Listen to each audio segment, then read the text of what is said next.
할렐루야. 오늘 이 거룩한 주님의 날 주의 전을 찾아오신 여러분들을 주님의 이름으로 환영하고 축복합니다. 자, 옆에 계신 교우들과 인사합시다. 반갑습니다. 성령 충만하세요. 지난 주일부터 성령 강림절기가 시작되었습니다. 앞으로 5개월 동안이 성령 강림절기입니다. 여러분, 오늘 여러분들께서 교회 오실 때 성령께서 우리를 인도하셨습니다. 또 지난 한 주간도 성령이 우리와 함께 하셨고, 오늘 이 시간 지금 이곳에 성령이 우리와 함께 하십니다. 오늘도 말씀 듣고 성령 충만하시기를 주의 이름으로 축원합니다. 우리가 갖고 다니는 이 성경책 안에는요, 수만 개의 하나님의 약속이 담겨 있습니다. 그리고 그 약속의 형태는 대부분 명령형입니다. 구하라, 그러면 너희에게 주실 것이요. 찾으라, 그러면 찾아낼 것이요. 문을 두드려라, 그러면 너희에게 열릴 것이라. 하나님께서 우리에게 한번 구해볼래? 우리의 의향을 묻지 않으셨습니다. 구하고 싶으면 구해보고 형편이 안 되면 안 해도 돼. 우리에게 선택을 주지 않았습니다. 명령입니다. 하나님의 말씀은 늘 명령으로 되어 있습니다. 명령을 듣고 그리고 명령대로 이행하면 하나님의 약속은 반드시 이루어지느니라. 오늘 본문은 바울 사도가 빌립보 교회 성도들에게 쓴 편지인데요, 이 안에 3가지의 명령이 담겨 있습니다. 오늘 이 말씀이 하나님께서 이 시간 내게 주시는 말씀으로 들으시고 말씀대로 순종해서 꼭 그 약속이 이루어지기를 주의 이름으로 축원합니다. 자, 하나님께서 우리에게 하신 3가지 명령. 첫 번째, 주 안에서 항상 기뻐하라. 4절 읽어봅니다. 주 안에서 항상 기뻐하라. 내가 다시 말하노니 기뻐하라. 여러분, 지금 바울이 어디에 있습니까? 감옥에 있습니다. 이 빌립보서는 바울 사도의 아주 대표적인 옥중서신이지요. 감옥에 갇혀 있는데 감옥 밖에 있는 정상적으로 활동하는 사람들에게 말하기를, 여러분들 아무리 힘들고 어려워도 기뻐하셔야 됩니다. 주 안에서 기쁘셔야 됩니다. 좌절하지 마시고 늘 기뻐하십시오. 뭔가 좀 이상하지 않나요? 원래는 밖에서 자유롭게 활동하는 사람이 감옥에 갇혀있는 사람한테 아무리 힘들어도 참고 견뎌야 돼. 이제 네가 나올 날만 내가 잘 기다리고 있으니까 아무 걱정하지 마. 밖에 있는 사람이 감옥 안에 있는 사람을 격려하고 위로해야 되는데, 지금 이게 바뀌어버려서 감옥 안에 있는 사람이 밖에 있는 사람을 권면하고 있습니다. 저는 지금까지 살면서 제가 한 번이라도 감옥에 갇힌 적은 없습니다. 그렇다고 누군가에 의해서 감금된 적도 없습니다. 그런데 만약에 이런 어떤 좁은 공간에 하루 동안 만약 갇혀있다, 그러면 상상만 해도 막 답답할 것 같아요. 없던 폐쇄 공포증까지 생길 것 같아요. 아마 여러분 중에는 이런 폐쇄 공포증을 한 번 정도 경험해 본 사람들 계실 거예요. 엘리베이터 안에 있었을 때 잠시 잠깐이지만 갑자기 막 이렇게 조여오는 듯한 느낌. 또 캄캄한 터널을 지날 때도 갑자기 어떤 그런 폐쇄 공포증을 느끼는 그런 경험들을 아마 해보신 분들이 계실 거예요. 웬만한 사람들은 이런 감옥에 들어가게 되면 풀이 꺾이고 기가 죽습니다. 그런데 지금 바울은 감옥에 갇혀 있는데 마음이 어때요? 기쁘다는 거예요. 감옥에 갇혀서 자유를 제한받고 있습니다. 그의 몸에 착구가 채워져 있습니다. 눕고 싶어도 마음대로 누울 수 없습니다. 상황은 최악인데 그의 영혼이 기쁘다. 왜 기쁠까? 그의 안에 주님이 계시기 때문에. 믿습니까? 이 기쁘다고 하는 이 헬라어 원어가요, 카이로라고 하는 단어인데 뜻이 뛸 듯이 좋다. 뛸 듯이. 감옥에 갇혀 있는데 뭐가 그렇게 좋습니까? 그게 뭐 여러분 좋을 일인가요? 하나도 좋은 일이 아니죠. 그런데 지금 바울은 어떻게 해서 마음에 기쁨이 있냐? 주님 안에 그가 들어왔기 때문에, 그리고 그 안에 주님이 계시기 때문에. 믿습니까? 그래서 우리가 주님이 내 안에 계시면 내가 어디를 가도 그곳이 천국 같은 곳이 되는 거예요. 교회에 오면 교회에서 천국을 경험할 수 있고, 가정에 가면 가정에서 내가 천국을 경험할 수 있고, 직장에 가면 직장에서 내가 천국을 경험할 수 있습니다. 왜? 주님이 내 안에 계시기 때문에. 높은 산이 거친 들이 초막이나 궁궐이나 내 주 예수 모신 곳이 그 어디나 하늘나라 어디든지 주님이 내 안에 계시면 내가 가는 그 어떤 곳이 다 천국 같은 곳이 되는 줄 믿습니다. 여러분에게 한 사람을 소개합니다. 독일의 불멸의 음악가 베토벤입니다. 이 베토벤은 평생을 가난과 시련, 병고를 겪으며 살았는데요. 17살 때 어머니가 돌아가셨어요. 그리고 32살 때는 청각을 잃기 시작합니다. 여러분, 음악하는 사람이 듣지를 못한다? 그건 음악가로서 완전히 끝난 거나 다름이 없지요. 그래서 이 32살쯤 돼가지고 이 신경의 변화가 일어나는데 말수도 적어지고 표정도 어두워지고 사람들하고 만나는 것도 싫어하고, 심지어 32살 때 동생들에게 유서를 썼다고 그래요. 그리고 자살을 시도합니다. 나중에 이 유서가 베토벤이 죽고 나서 이제 발견이 되는데, 그렇게 지내오다가 40살 되었을 때는 외모나 옷차림에는 전혀 신경을 쓰지 않았다고 합니다. 그래서 같은 동네에 사는 사람들이 이 노숙자하고 베토벤을 분간하지 못할 정도로, 저 사람이 노숙자인지 베토벤인지 모를 정도로 아주 옷도 막 허름하게 입고 머리도 막 그냥 흐트러지고, 여러분 사진 보십시오. 눈매가 싸납지요. 성격도 좀 괴팍해가지고 가정부도 수시로 바꿨다고 그래요. 그리고 49살 때 어떤 일이 벌어지느냐? 청각을 완전히 잃었다고 합니다. 아무 소리도 못 듣는 거예요. 음악가로서 끝입니다. 소리를 듣질 못하니까 뭐 음악을 해도 작곡을 해도 그걸 뭐 들을 수 있나요? 그런데 놀라운 일이 벌어집니다. 성령께서 그 마음속에 들어가시니까 얽히고 설키고 꼬였던 그 마음들이 다 풀어지면서 그의 안에 평화가 들어온 거예요.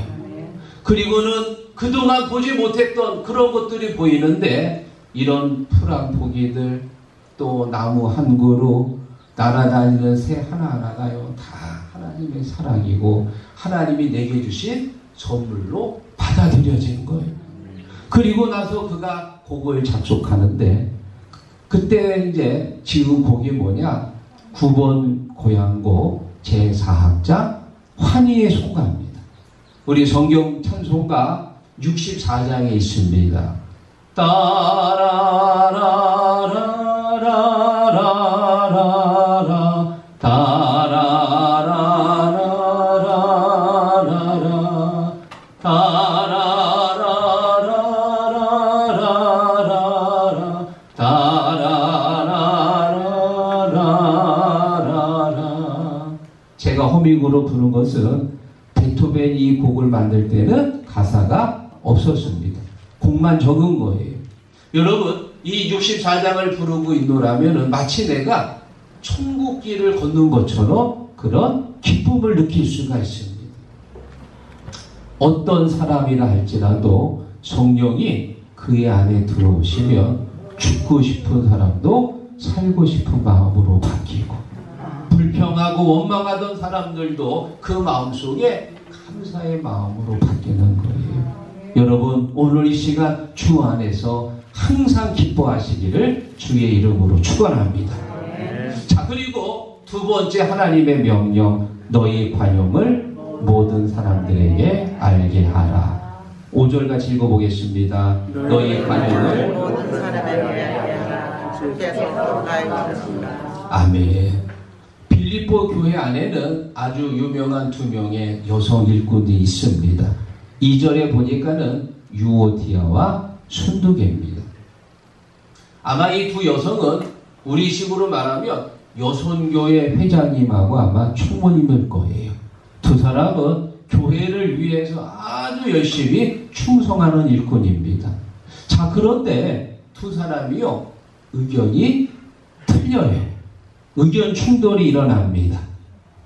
아마 우리식으로 말하면 그런 걸 거예요. 이번 주에 음식을 준비하는데 회장님은 구수한 뼈다귀 해장국을 좀 했으면 좋겠다고 그러는데 총무님은 아이 더운데 무슨 뼈다귀냐고 시원한 미역 냉국을 좀 하자고. 두 사람의 의견이 다릅니다. 여러분, 우리가 주의를 하다 보면은 의견이 틀린 경우들이 많이 있지요. 뭐 빌립보 교회뿐만이 아니고 많은 교회들이 다 그런 경험들이 있고, 교회뿐만이 아니고 국회도 그렇고 회사도 그렇고 가정에서도 의견이 다른 경우가 많습니다. 의견이 틀린 것은 아주 지극히 정상적인 모습이에요. 중요한 것은 그 다른 의견을 극복하는 방법입니다. 자, 바울이 빌립보 교회 성도들에게 뭐라고 말하느냐? 관용을 모든 사람에게 알게 하라. 관용을 베풀라는 거예요.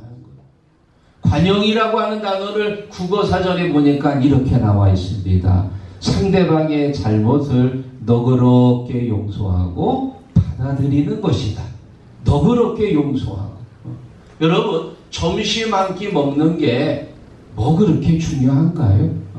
뼈다귀 먹어도 되고 미역 냉국 먹어도 돼. 저 다윈 마켓에서 뼈다귀 아주 저렴하게 판다고 그러면 그거 사다가 먹으면 되지. 또 총무님 집에 미역이 많이 선물로 들어와가지고 산더미처럼 쌓여 있으면 그거 갖다가 먹으면 되지. 먹고 마시는 게 그렇게 중요합니까? 로마서에 보면은 하나님의 나라는 먹고 마시는 것이 아니고 오직 하나님 안에서 의와 평강과 신앙이라. 먹는 게 중요한 게 아니고 하나님 앞에 우리가 예배드리고 하나님 앞에 영광을 돌리는 게 그게 중요한 겁니다. 여러분들이 관용을 베풀면 하나님이 기뻐하시고 하나님이 영광을 받으시는 줄 믿습니다. 우리가 여기서 꼭 기억할 게 있습니다. 여러분, 관용을 베푼다고 하는 게 내가 뭐 부족해서, 내가 못나서 어쩔 수 없이 내가 손을 내밀고 내가 용서하는 게 아닙니다. 관용을 베푼다고 하는 것은 하나님의 사랑을 알기 때문에, 그 사랑을 내가 받았기 때문에 먼저 손을 내밀고 먼저 상대방을 품어주는 거예요. 하나님의 사랑을 모르면 절대 용서할 수 없습니다. 내가 제일 똑똑한 것 같고 내가 제일 잘난 것 같고 기고만장하게 돼요. 왜? 하나님의 사랑을 모르기 때문에. 그런데 하나님의 사랑을 알고 예수의 사랑을 깨닫게 되면 주님 앞에 오면 내가 너무 부끄럽고 내가 너무 연약해서 주님 앞에 엎드리게 되는 거예요. 그래서 주님 앞에 오면 내 자신이 너무나 작아지고, 그리고 이제 돌아서서 집에 가려고 하면은 너무 내가 그동안 못했나? 왜 그렇게 충성하지 못했지? 왜 내가 그렇게 기도하지 못했지? 하고 너무 부끄러워서 내 눈이 눈물이 글썽거리고. 믿습니까? 그래서 나온 아주 유명한 노래가 있잖아요. 애모라고 하는 노래예요. 주님 앞에만 서면 나는 왜 작아지는가? 주님 등 뒤에 서면 내 눈은 젖어드는데 누구 앞에 서면? 주님 앞에서. 이거 복음성가요. 얼마나 은혜되는지. 제목이 뭐예요? 애모입니다. 애모. 사모하고 그리워하는 마음. 누구를? 주님을. 주님을 사모하고 그리워하는 마음. 주님 앞에 서면 너무 부끄러워서 내가 작아지는 거고, 또 주님 등 뒤에 서면 이제 떠나려고 하면 왜 더 충성하지 못했지? 왜 더 내가 하나님 앞에 겸손하지 못했지? 부끄러워서 내 눈은 눈물로 젖어들고. 믿습니까? 관용은 은혜 받은 사람이 베풀 수 있는 거예요. 여러분에게 오늘 이 시간에도 하나님의 풍성한 은혜가 있기를 축원합니다. 마태복음 18장에 보면은 베드로가 예수님께 이렇게 질문합니다. 선생님, 상대방이 나에게 용서를 구하면 내가 몇 번이나 용서하면 될까요? 7번 하면 될까요? 7번. 그 당시에 상대방을 용서할 때 3번만 해도 아주 많이 용서하는 걸로 알려졌습니다. 그래서 지금 베드로는 아주 진짜 통 크게 쏜 거예요. 내가 3번이 아니고 7번이나 내가 용서하면 될까요? 아주 자신 있게 말합니다. 그때 예수님께서 7번이 아니고 70번씩 7번이라도 형제가 용서를 구하면 반드시 용서해야 되느니라. 왜 그럴까요? 이미 내가 죽을 수밖에 없는 죄인이었는데 하나님한테 용서받았거든. 날 위해서 주님이 대신 죽으셨습니다. 그 용서를 내가 먼저 받았기 때문에 내 주위에 있는 사람들이 나에게 용서를 구할 때 용서할 것이냐 말 것이냐, 이건 생각할 겨를도 없어요. 우리는 항상 용서해야 돼. 믿습니까? 70번씩 7번은요 77이 49 490번 용서하라는 얘기가 아니지요. 언제든지 용서를 베풀 수 있어야 됩니다. 여러분, 오늘 5절에 보니까는 맨 끝에 뭐라고 나와 있냐? 주께서 가까우시리라. 주께서 가깝다. 다시 말하면 내가 하나님의 심판대 앞에 선다, 그 말입니다.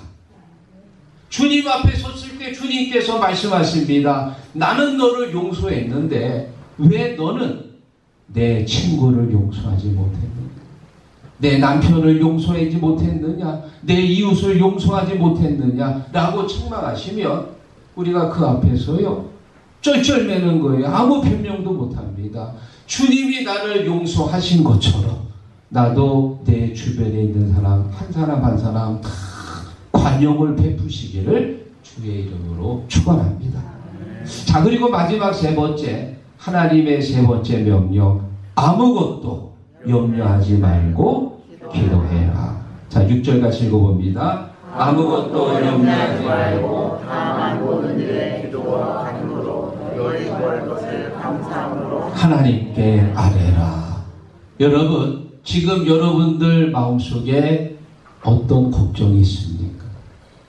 아마 다들 자식 걱정할 거예요.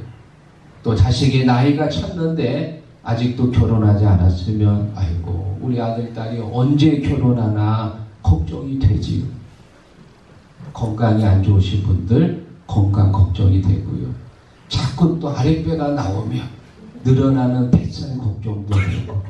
그런데 그거 걱정 많이 한다고 해결됐어요, 안 됐어요? 해결 안 되죠. 걱정하면 할수록 잠도 안 와. 왜? 생각이 많아가지고. 그리고 아침에 일어나면 피곤합니다. 잠을 자도 개운하지가 않아요. 그런 상태로 또 한 숟갈 먹으면 자꾸 체한단 말이에요. 그래가지고 병원에 가서 검사했더니 의사 선생님이 신경성 위염입니다. 신경성 두통입니다. 여러분 중에 그런 질병을 가지신 분들은 오늘 여기서 다 회개하시기 바랍니다. 왜 그런 병이 생겼어요? 기도 안 해서 그래요. 왜 생겼다고요? 기도 안 해서 그래요. 아무것도 염려하지 말고 오직 모든 일에 기도와 간구하라고 했는데 기도 안 하고 자꾸 걱정해가지고 자꾸 염려해서 그 병이 생긴 거예요. 우리나라 사람들만 가지고 있는 독특한 질병이 있지요. 그 병이 뭐예요? 화병입니다. 화병. 자식 때문에, 건강 때문에, 남편 때문에, 그리고 누군가에게 자꾸 속아서 뺏기고 짓눌리고 그런 것들이 이 안에 그냥 차곡차곡 쌓여가지고 나중에 이따만 덩어리가 돼버렸어. 여러분, 이 화병 시중에 가가지고 그 약 있어요, 없어요? 화병에 치료하는 약이 병원에 있어요, 없어요? 없습니다. 그런데 교회는 있습니다. 교회는 화병을 치료하는 약이 있어요. 그게 뭐예요? 기도입니다. 기도. 주님 앞에 맡기는 거예요. 아무것도 염려하지 말고 오직 모든 일에 기도와 간구로 믿습니다. 자식 때문에 답답하신 분들 교회에 오셔서 기도하세요. 하나님께서 그 자녀의 마음을 만져주시는 줄 믿습니다. 사업 때문에 앞길이 깜깜하신 분들 교회 와서 기도하세요. 하나님께서 지혜를 주시는 줄로 믿습니다.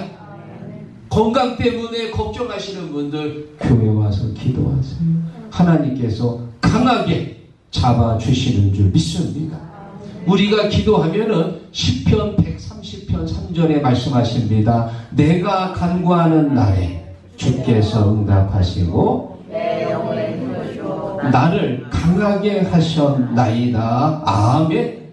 간구하는 날에 주께서 응답하시고요. 또 내 영혼에 힘을 주시고 나를 강하게 하십니다. 강하게 하십니다. 지치지 않도록 다시 일어날 수 있도록 새 힘을 주시는 줄 믿습니다. 어떤 권사님이 저한테 와서 목사님 교회 전도가 안 돼요. 전도가 안 돼요. 어떡하지요? 하고 걱정하는 거예요. 그래 제가 권사님 걱정하지 말고 기도하세요. 기도. 환난 날에 나를 부르라고 그랬지. 환난 날에 걱정하라고 얘기했습니까?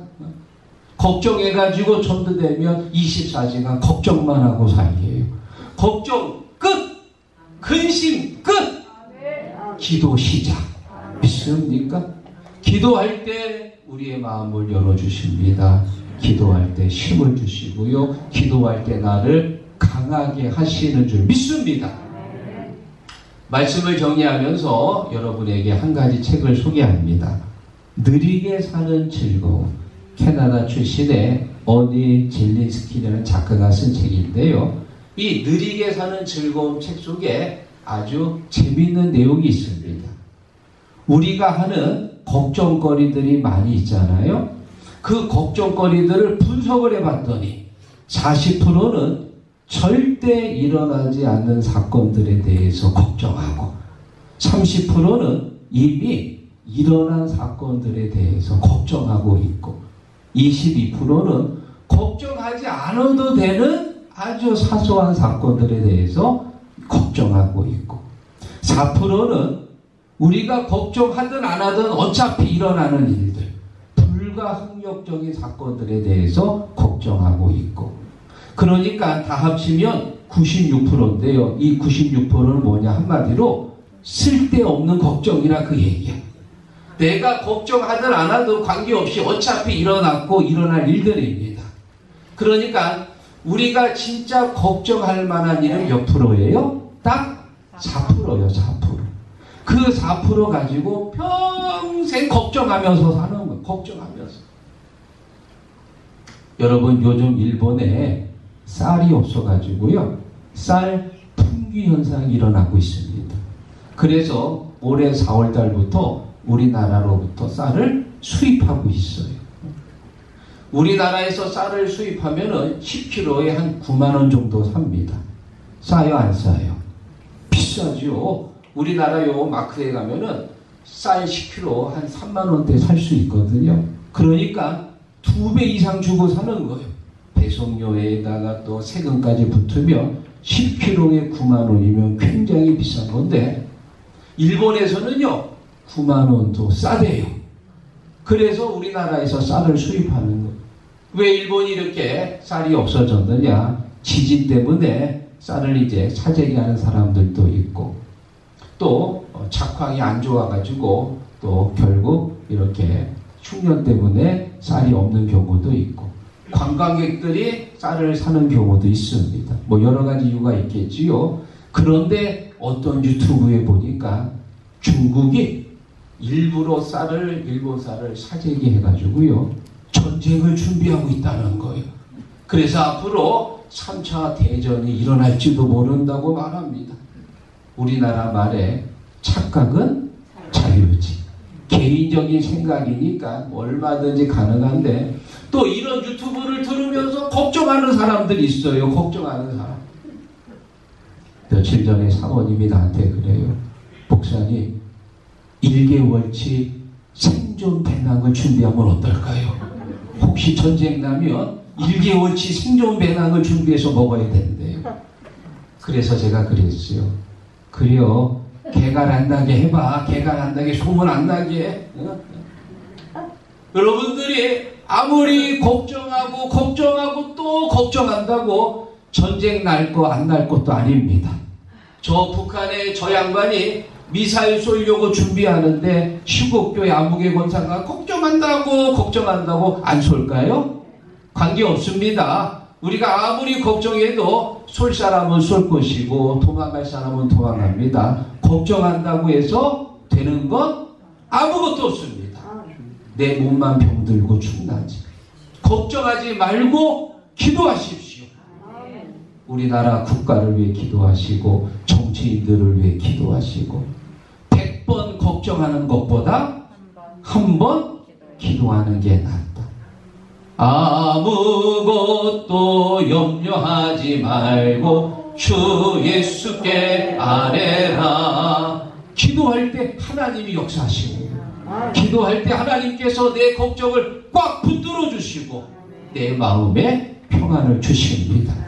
사랑하는 시국 성도 여러분, 하나님이 오늘 우리에게 세 가지를 명령하셨습니다.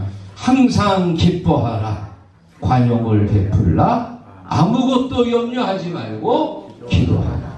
그러면 하나님이 우리를 어떻게 하시냐. 7절 그리하면 모든 지각에 뛰어난 하나님의 평강이 그리스도 예수 안에서 너희 마음과 생각을 지키시리라. 아멘. 하나님 앞에 기도할 때 우리의 마음과 생각을 지켜주시고 우리의 마음에 평안을 주시는 줄로 믿습니다.